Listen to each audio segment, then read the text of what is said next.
1. Nate and Maddy, the love triangle. That's really just a cage match. If you looked up toxic relationship in the Urban Dictionary, Nate and Maddy's prom picture would be right there. These two are what happens when passion, manipulation, and gaslighting decide to form a throuple. On paper, they're that it couple, the hot quarterback and the girl who can own a room just by applying lip gloss. In reality, it's WWE with glitter. Nate controls Maddy like he's auditioning for most manipulative boyfriend alive, weaponizing her emotions one minute and threatening to ruin her life the next. And Maddy? She's addicted to the drama like it's her favourite drug. They break up, they make up, they scream, they hook up, repeat until the apocalypse.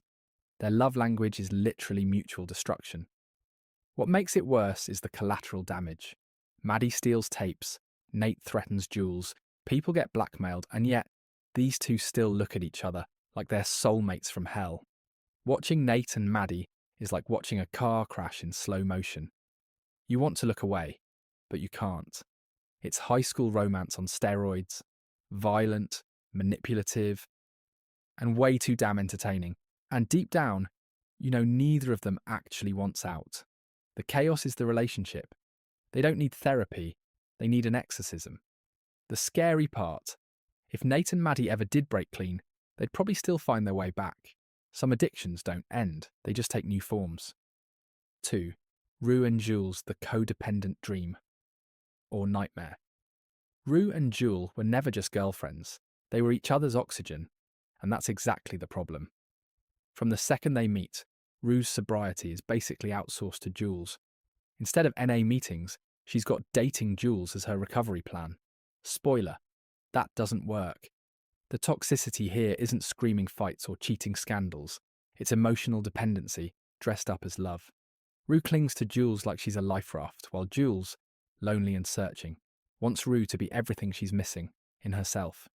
Add in the fact that Jules dips to New York without warning, and Rue spirals harder than her drug dealer's Rolodex. What's wild is that both of them are romanticizing pain. Rue thinks Jules will save her. Jules thinks Rue's brokenness makes her needed. It's less a romance and more of a trauma bond. Two girls drowning, each hoping the other magically learns how to swim. And then you've got the fantasy sequences, glittery, cinematic, and heartbreakingly delusional, convincing us this is some kind of epic love. But peel off the neon lights, and it's just two teenagers filling voids they don't know how to name yet. This isn't a fairy tale. It's a cautionary tale in eyeliner. And the cruel truth, loving someone doesn't mean you're good for them. Sometimes it just means you know exactly how to break them. 3. Cassie and Nate, the definition of pick-me. Energy. If Maddy and Nate are chaos, then Cassie and Nate are the sequel nobody asked for, but couldn't stop watching. Cassie, sweet, insecure, always searching for someone to tell her she's worthy, decides the best way to find validation is by hooking up with her best friend's psychotic ex. Genius move. Cassie doesn't just fall for Nate, she dives headfirst into obsession. Suddenly, her entire personality is, how do I keep this boy's attention? She's up at 4 a.m. doing a full face of makeup, putting on outfits straight out of a Stepford Wives starter pack, and rehearsing I can be whatever you want speeches in the mirror like it's an Olympic event. It's not love. It's a hostage situation where Cassie tied herself up and handed Nate the rope. And Nate, he loves it. He's like, oh, Maddy's toxic. Perfect, let me try it with a girl who'll bend over backwards and thank me for the privilege. The imbalance is brutal. He dangles scraps of affection, and Cassie morphs into a Barbie doll programmed to say, pick me, please pick me. It's less a relationship and more a masterclass in emotional manipulation. The best or worst part, Cassie convinces herself it's real love, while everyone else just sees a girl losing her identity to a boy who couldn't care less. It's Shakespearean tragedy meets TikTok thirst trap, and it proves that in Euphoria, the biggest villain isn't always Nate. Sometimes it's your own desperation. 4. Cassie and Maddy, besties, betrayal, and bathroom showdowns. If Nate is the gasoline, then Cassie and Maddy's friendship is the bonfire he lights just to watch burn. These two start off as best friends, sharing secrets, makeup tips, and the occasional group scream in the bathroom. But once Nate enters the chat, their friendship transforms into a soap opera with sharper eyeliner. Cassie sneaks around with Nate like a guilty middle schooler, hiding vape pens, all while Maddy is out here literally defending Cassie against the world. The betrayal isn't just toxic, it's Olympic-level hypocrisy. Cassie cries about wanting love, about being broken, about never being enough, and then immediately proves it by dating the one person guaranteed to torch her closest friendship. Girl, if you wanted chaos, just say that. And when Maddy finds out, the fallout is Shakespeare with acrylic nails. The bathroom fight, the stares across the room, the not-so-subtle jabs. It's pure theatre. Maddy's no saint. We've seen her throw hands and hold grudges like it's a sport. But at least she never pretended to be an angel. Cassie's downfall is that she wanted to play both roles, the sweet friend and the backstabbing mistress. What makes this relationship toxic isn't just Nate. It's the implosion of female friendship under pressure. Betrayal between besties hits harder than any boyfriend drama. Watching them unravel is a reminder. In Euphoria, loyalty lasts only as long as your next impulsive decision. And Cassie. She made the worst one possible. 5. Nate and Jules. Catfish, blackmail, and every red flag in the book. This relationship is proof that Euphoria writers woke up and said, what's the most disturbing scenario we can throw at a teenage girl? Enter Nate, sliding into Jules' DMs under the fake name Tyler, creating the most sinister catfish since Nev Schulman. At first, Jules thinks she's found a sensitive guy who gets her. The messages are intimate, sweet, even vulnerable. But behind the screen, it's Nate, calculating, manipulative, and planning his next power move like a villain in a CW drama. When Jules finally learns the truth, the betrayal isn't just personal, it's existential. She wasn't just lied to, she was studied, dissected, and used like a pawn. And Nate doesn't stop there. He weaponizes her nudes, threatens to expose her, and essentially corners her into silence. It's not romance, it's psychological warfare. This is less about attraction and more about domination, which, if you know Nate, is his favourite hobby. For Jules, the toxicity runs deep. She's a trans girl navigating her identity, craving genuine love and acceptance, only to have a sociopath exploit her vulnerability. It's manipulative, predatory, and straight-up cruel. And yet, like everything in Euphoria, it's also painfully realistic. Teenagers weaponizing intimacy for control, leaving scars you don't see until much later. Nate and Jules isn't a love story. It's a horror story disguised as one. If Rue and Jules are codependent, and Nate and Maddy are violent, then Nate and Jules is the purest example of emotional terrorism in high school clothing. 6th, Kat and Ethan. When kinks meet vanilla. On paper, Kat and Ethan should be the healthiest couple in Euphoria.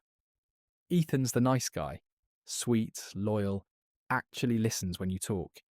Meanwhile, Kat's on her journey of sexual awakening, discovering her kinks, confidence, and a side hustle that could fund a small country. Sounds balanced, right? Wrong. Because in Euphoria, if it looks healthy, you know it's doomed. The problem isn't that Ethan's boring, it's that Kat convinces herself he must be boring because he's not toxic. She mistakes stability for a lack of passion, forgetting that, newsflash, actual love isn't supposed to feel like a roller coaster designed by Satan. Kat wants chaos, dominance, something to match her online persona. Ethan just wants to cuddle and talk about movies. That mismatch, nuclear. To make it worse, Kat starts projecting. She gaslights herself into believing Ethan isn't enough, then spirals into awkward breakup territory with lies about being sick or needing space. Ethan, bless his heart, is too normal for her storyline. He's proof that sometimes the healthiest option gets discarded because it doesn't come with glitter bombs of dysfunction. So what makes this relationship toxic? Not Ethan, it's Kat's inability to sit with comfort. She's so used to chaos that calm feels wrong. Ethan's sin is being stable in a show where stability is the ultimate turn-off. Together they prove that sometimes toxicity isn't about screaming matches. It's about convincing yourself love only counts if it hurts. 7. Cal and Nate. Like father, like psychological horror. If you've ever wondered why Nate is the way he is, look no further than Cal. This father-son relationship is less family bonding and more generational trauma with matching jawlines. Cal is a walking midlife crisis, married but secretly hooking up with young men and recording it on tape, then acting shocked when it all blows up. And Nate, he inherits not just the jawline but the toxicity, rage, and a knack for weaponizing intimacy. Their bond is built on silence, intimidation, and shame. Cal projects his self-hatred onto Nate, and Nate turns that into violence, control, and manipulation. It's like watching trauma pass down like a cursed family heirloom. You don't get warm hugs in this household.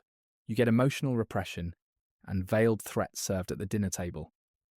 The wildest part is that Nate doesn't just resent Cal, he becomes him. He mirrors Cal's cruelty, secrecy, and obsession with control, proving that toxic masculinity is the most contagious disease in Euphoria. And Cal, he knows it. The power struggle between them is constant. Cal trying to assert authority, Nate quietly plotting like he's running a dictatorship from his bedroom. What makes this relationship toxic isn't just the screaming or the betrayals, it's the unspoken rule that love equals fear. Nate doesn't want his father's approval. He wants to dominate him, outdo him, erase him. And in the process, he turns into a scarier version of Cal. It's not just father and son, it's predator, raising predator. And honestly, that's the most terrifying relationship in the show. 8. Rue and drugs, the most toxic love story of them all. Forget the triangles and the betrayals. Rue's most committed relationship is with drugs. And unlike Nate or Maddy, drugs don't ghost you, don't gaslight you, and don't need convincing. They're always there whispering, "Oh, one more hit, babe." It's reliable, intoxicating, and slowly killing her. Basically, the definition of toxic love. Rue doesn't just use drugs, she romances them. Her narration turns getting high into poetry. She talks about pills and powders with the same tenderness most people reserve for wedding vows. And that's the hook. Drugs are her comfort, her escape, her lover that never lets her down.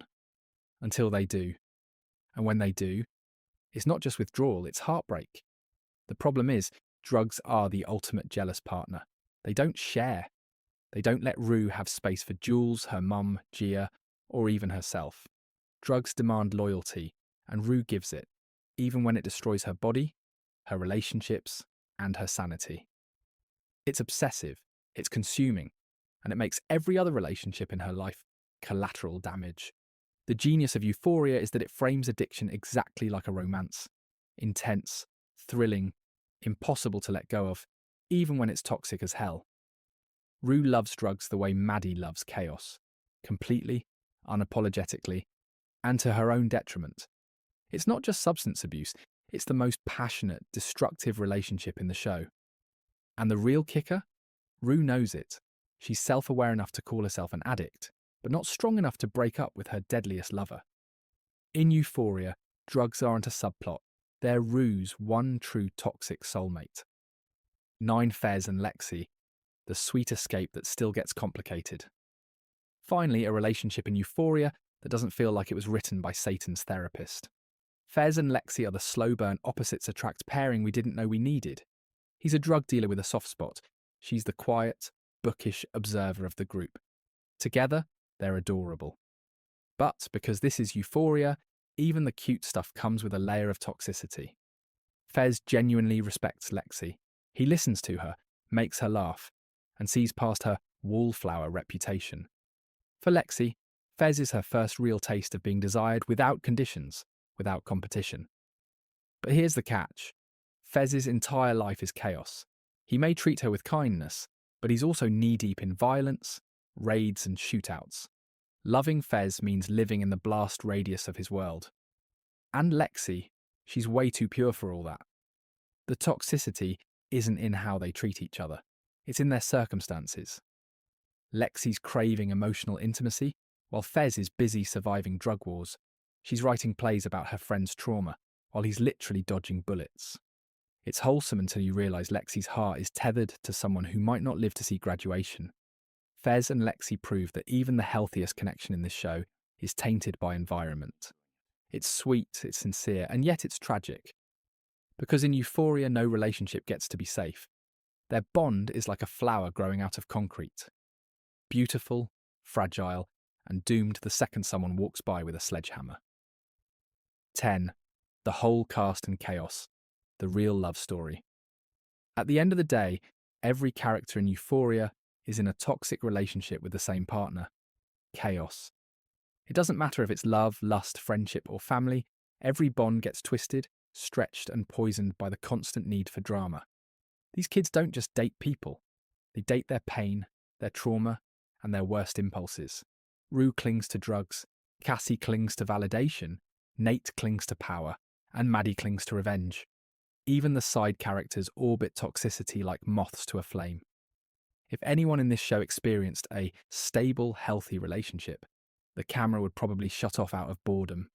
So what's the real takeaway? In Euphoria, chaos isn't the side effect, it's the main event. The relationships are just vessels. And as long as chaos is the true love story, everyone else is just a side character waiting to get burned. Because in Euphoria, love isn't patient or kind.